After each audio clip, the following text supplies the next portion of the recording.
Америк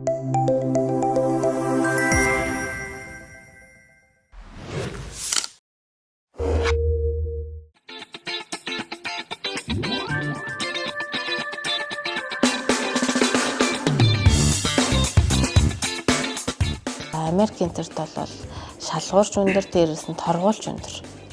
Заавал одоо ингэх ёстой, тэгэх ёстой дүрм мөрмөд ихтэй одоо үйл хөдөлгөөн үзүүлчээ заавал тэр үзүүлснээр л тэр нэрээ уцаа үлдээх ёстой. Хэрвээ үлдээгээгүй бол $5,000 гэл ингээл явчихна. Бүх юм нь бүр айгүй хатуу.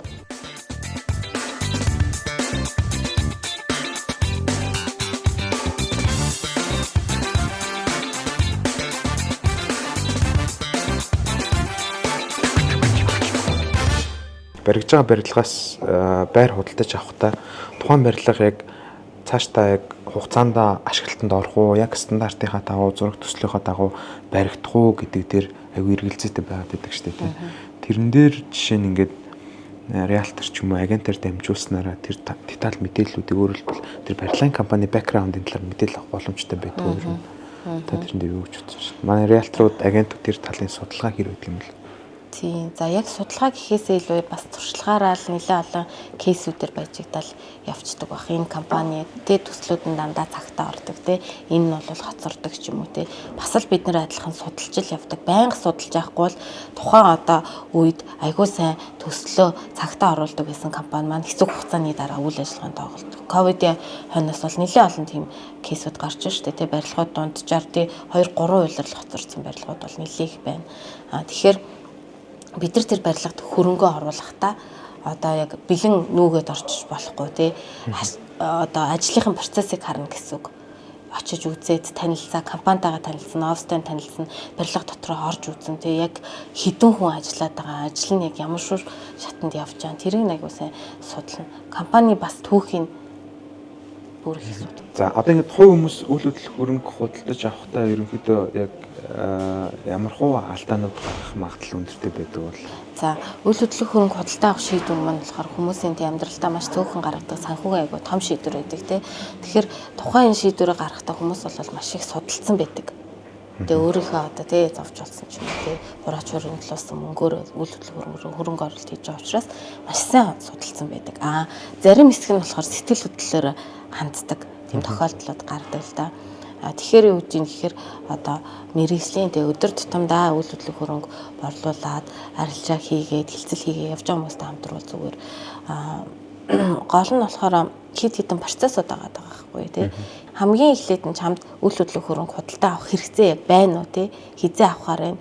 Одоо чи хүнтэй суухаар байна уу эсвэл хүүхэд гаргахаар байна уу яг хизээ болохоор байна. Тэрийг тодорхойлох хэрэгтэй. Дараа нь бол банктайгаа уулзах хэрэгтэй. Тэгээ зээлийн эдийн засгчтайгаа уулзаад өөрхий зээлийг судлуулад боломжтой одоо танд хэдэн төгрөгийн зээл гарахаар байна, урьдчилгаанд болохоор байна гэж хэлээд өгч шүү дээ зээлийн эдийн засгч.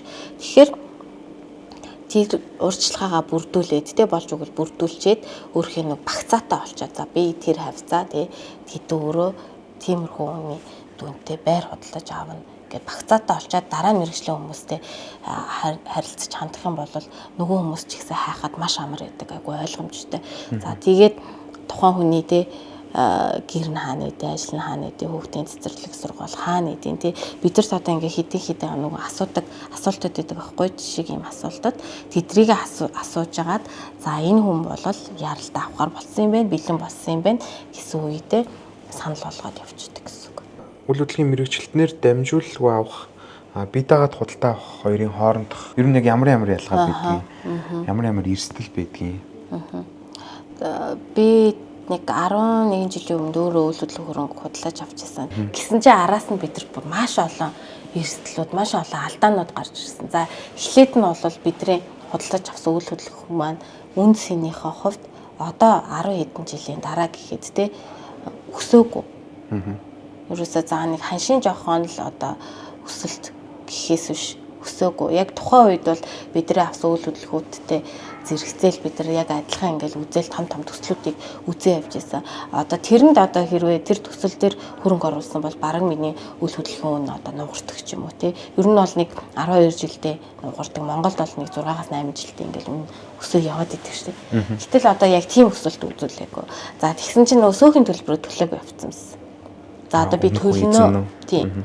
Төлн гэж хэлчихэд за тэгээл нөгөө яг процесс болоод хамаг мөнгө төрөөж цөөхөлгөө нилээ их үртэй. За тэнгууд жоохон нөгөө үйл хөдлөх маань ингээ бит байдлын доголдолтой тий цонх юм хаагарсан ч юм уу яг ингээл орсон чи яг бидний ингээд ботсон шиг юусаа байгаагүй.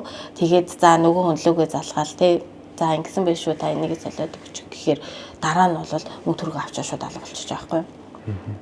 Тэгэхээр араас нь бодоход би баг нөгөө агенттайгаа амтарсан байсан бол амар агаад байгаа байхгүй тий. За агентууд ч юм болохоор шалгадаг штэ бүгдийг риэлторууд чинь. За байрны төлбөрөөр төлсөн байна уу тий. Энэ эрхийн зөрчилгүй байна уу? Гэрчлэгийн яг өөрхийн нэр дээр байна уу? Барьцаа зээлэнд юу байна тий. Бүх юмыг шалгажаад ингээд бид нар мөнгө төргөө өгдөг болохоор маш бүр ажлыг бүр үнэхэр хөнгөлдөг амар санаа амар болж байгаа. Тэр агент бас ингээд нөгөө ирээдүйд үнцэн нүсэн нэмэгдэх үйл хөдлөх хөрөнгийг танд илүү сонгож өгдөг байна шүү дээ. Тэр нь бол бид чинь бол яг өдөр тутамдаа үйл хөдлөх хөрөнгөтэй харьцахгүй байгаа хүмүүс энэ үйл хөдлөх хөрөнгө ирээдүйд үнэ нэмэгдэх юм уу эсвэл үнэ барих юм уу үнэ алдах юм уу гэдгийг бол төдийлөн ялгаж мэдэхгүй байгаа. Тэрэн дээр бол ингээ асар их зүрх гарч байгаа хгүй. Бид нар 10 хэдэн жил зээлийн төлөө явж байгаа хүү байна тий.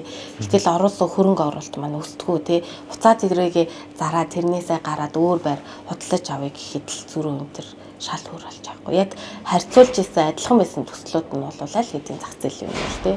Нилийн сайн өсөлт үзүүлээд явчихсан. Тэгэхээр одоо хилцэл гэдэг нэг юм байгаа тийм тий. Одоо хуучин бол ингээд нэг за метр квадрат нь 2,500-ийн байрыг хэрэв 2 хүн хоорондоо ярьжсэн бол нэг нь ямар ч үндэслэлгүйгээр өндөр үн хэлдэг. Нөгөөх нь яаж хийж байгаа нь нэг мяалж байгаад ч юм уу хямдхан болгох чи гэж оролддог шүү дээ тий. Тэгэхээр үйл хөдлөлийн мэрэгчлэлтэн бол одоо яг стандартын үнэ өөрөө мэдж байгаа, дундаж үнэлгээгээ мэдж байгаа. Тэгэхээр яг агент хүн тэр дунд хоёр хүнийг төлөөлж хилцэл хийх тийм үүрэг орол бол мэдээж байгаа бох тийм. Ерөөсөө л хамгийн чухал агент риэлторуудыг ашиглах ёстой юм тэр хилцэл хийх шатвар туршлагын л ашиглах ёстой байхгүй. Тэрнээс биш бол хин ч ингээл байрны зураг аваад зар тавьчиж болж чадна шүү дээ. Тэгэхдээ хамгийн чухал нь хилцэл дээр л байгаа. Маш олон хилцлүүд натратор очил муудал зал буцчихдаг ш. Тэгэхээр тэр үед л агентуудын жинхэнэ ур чадвар нь гардаг гэж үздэг. Дотор төр очиод яга муудалцсан.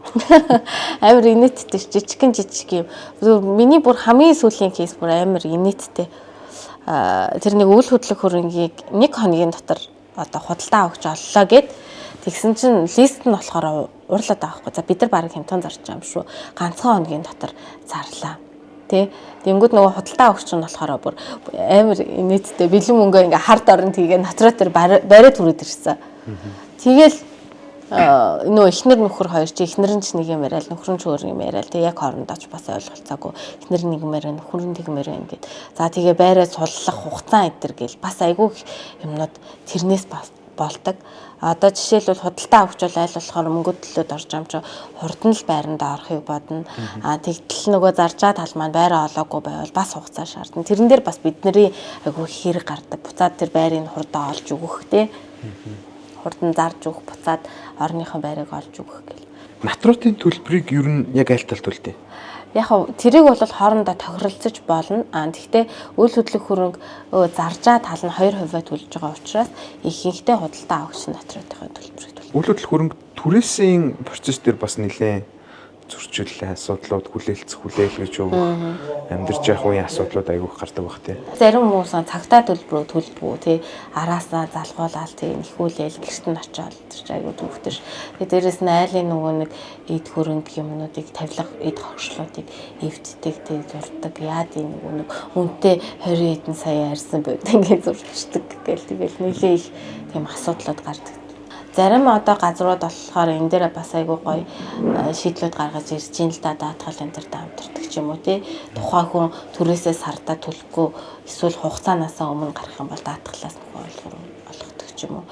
Тавилгын гэмтэх юм бол даатгалаас хов тооцооч нөхөн олгуулдаг. Тиймэрхүү үйлчлэгнүүд одоо гарч ирж байна. Энэ төрөөсийн зах зээл дахиад хөгжөөл явж байна. Үйл хөдлөх хөрөнгө зарах гэж байгаа хүн хэрвээ ямар нэгэн үйл хөдлөлийн агентээр дамжлаггүйгээр үйл хөдлөх хөрөнгө зарах гэж байгаа тохиолдолд яг ямар алдаа гарч болцсохгүй байдаг вэ? Яг өөрөө битэйч зарж байгаа тохиолдолд. За үнэ буруу тогтоох нэгдүгээр. За тэнгуүтээ хоёрдугаар төсөл зах зээлийн үнээс хямдхан ч өгдөг ч юм уу тий. Хилцлээ ихтэй ер нь алдаанууд нэлээд их гаргадаг.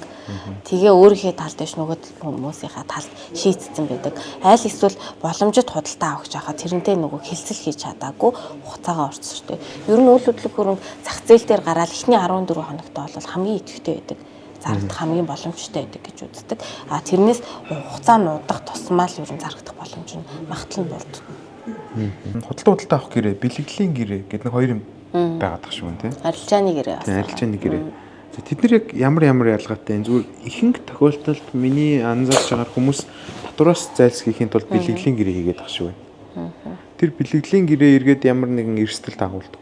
Бэлгэдлийн гэрээ бол маш их эрсдэлтэй. Худалдаж авч байгаа тохиолдолд хязгаарч бэлгэдлийн гэрээг бол зөвлөхгүй. Яагаад гэх юм бол тэр бэлгэдлийн гэрээн дээр энэ нөгөө бэлгэлэгчийг одоо гомдоох юм бол буцааж авч болно гэсэн заалттай байдаг. За би танд ингээд байраа зарцсан.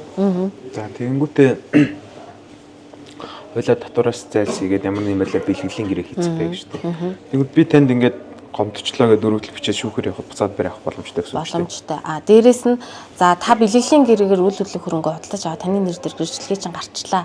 Хэсэг хугацааны дараа та зархаар боллоо. Гэтэл банкуд болохоор бэлгэдлийн гэрээтэй үйл хөдлөхөн дээр бас айгүй хянамга ханддаг. Энд чинь худалдаж аваа жил болсон юм уу те? Эсвэл зарим банк бүр бэлгэдлийн гэрээтэй үйл хөдлөх зээлээр гаргахгүй ч гэдэг ч юм уу те? Бэлгэдлийн гэрээтэй үйл хөдлөх хөрөнгийг барьцаалж зээл авч болдгоо гэсэн юм уу? Тий. Одоо барьцаал зээл авчлахгүй эсвэл зээлээр буцаад зарах болно шүү дээ, тий. Тэгэхэд зарим банкнууд ер нь татгалзах. Тиймэрхүү тохиолдол гардаг. Анхны үн гээд нэг юм гарсан баг шүү тий. За тэр талаар нэг жоохон дэлгэрэнгүй ярил.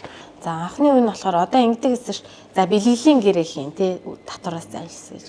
Дараа нь болохоор үйл хөдлөлтийнхаа үнийг нөгөө хямдхан зарж ингэж хийгээд тий. Өмнө нь бол нотрат нэгдсэн системгүй байхад чинь нэг нотрат дээр очиод 100 сая гээл нөгөө нотрат дээр очиод 50 сая гээл хийгээл 50 саяас 2% төлөөд идэв гэсэн шүү дээ. Одоо энэ бол маш сайн зохицуулалт таасан. Яг гэхээр нөгөө бидний ийм Монголиа дээр үйл хөдлөх хөрөнгийн үе дугаараа хийхээр үйл хөдлөхийн мэдээлэл маань гарч ирнэ шүү дээ. Тэрэн дээр анхны үн гээд бүгд байдаг болсон. Тэрийг шалгах хэрэгтэй. Тэр үнээс заавал илүү хийхтэн. Тэгэхээр одоо бид нар ингээд чинь би 280 сая төгрөгөөр худалдаж авсан байраа дахиад дараагийн үнээр зарахтаа 280-аас дээш үнээр л зарна гэсэн үг. Тийм. Одоо таны байрны анхны үнэлгээ 280 саяар хийсэн бол 280 сая дээш үнээр заавал шилжүүлнэ гэсэн үг. Тэгэхээр одоо худалдаа авагч нар бас дахиад үйл хөдлөх хөрөнгийнхөө анхны үнэлгээг мэдчих шаардлагатай болчихж байгаа гэсэн.